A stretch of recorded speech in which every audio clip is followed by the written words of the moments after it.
A beautiful boy was born into the world, but not into a family. His parents were young, unmarried, afraid. They couldn't raise him, so they gave him away. Even before he could speak, he was rejected. The boy was Steve Jobs. He was born on February 24th, 1955, in San Francisco, California. His birth parents, Joanne and Abdul Fattah, were students. They weren't ready. They put him up for adoption, but the first couple who agreed to adopt him changed their mind. They wanted a girl. Rejection again. Eventually, a mechanic and his wife, Paul and Clara Jobs, took him in. They gave him love, a home, and a promise that he would one day go to college. Steve grew up in California in a modest home. He wasn't easy. He was curious, restless, always asking why. He didn't like school. He got bored. He didn't fit in. But he loved machines. He loved design. He believed, even as a teenager, that computers could change the world. He enrolled in Reed College, but dropped out after just one semester.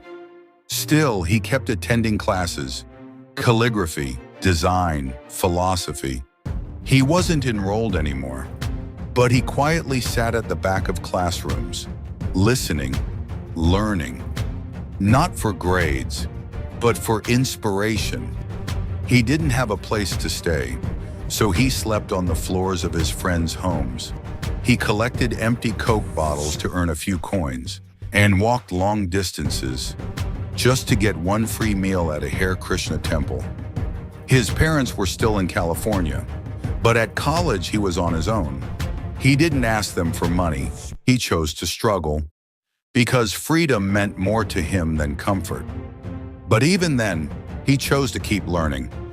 In 1976, at just 21, Steve Jobs and his friend Steve Wozniak co-founded Apple Computer from a small garage in Los Altos, California.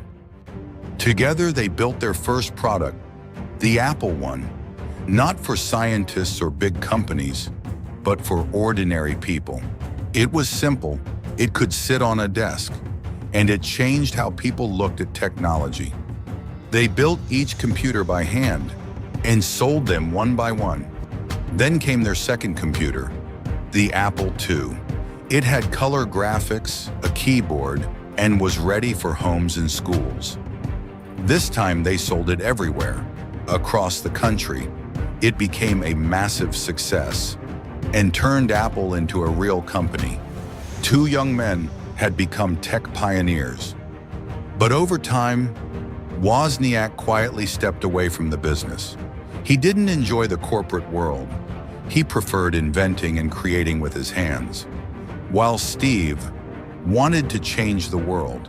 Steve was brilliant, but intense and often difficult to work with. By 1984, he launched the Macintosh, a computer with a mouse, graphics, and beauty. But behind the scenes, things got tense. Steve clashed with his team and with Apple's CEO, John Sculley. At first, they worked well, but over time, they disagreed. Steve wanted bold innovation. Sculley cared more about profits and stability, not risky innovation. Steve attempted to take back control by trying to have Sculley removed, but Sculley found out and informed the board. The board, once inspired by Steve's vision, now questioned his every move.